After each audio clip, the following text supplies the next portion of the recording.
दी अदालत लगी होएगी मियां रब दी तरफों ऐलान होएगा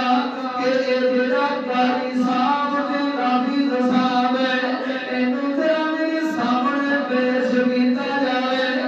मियां कुरान दा हाफिज रब दे सामने खड़ा हो जाएगा अल्लाह फरमाएगा मैं कारी ते मैं हाफिज जरा दसना मैं तेनू कुरान दिया दौलतां दित्तियां सन दसना कुरान ते कितना अमल करके आए दसना कुरान किस लिए पढ़िया सी दसना कुरान किस लिए पढ़ाया सी और रब दी अदालत दे अंदर ए हाफिज बोल के कहेगा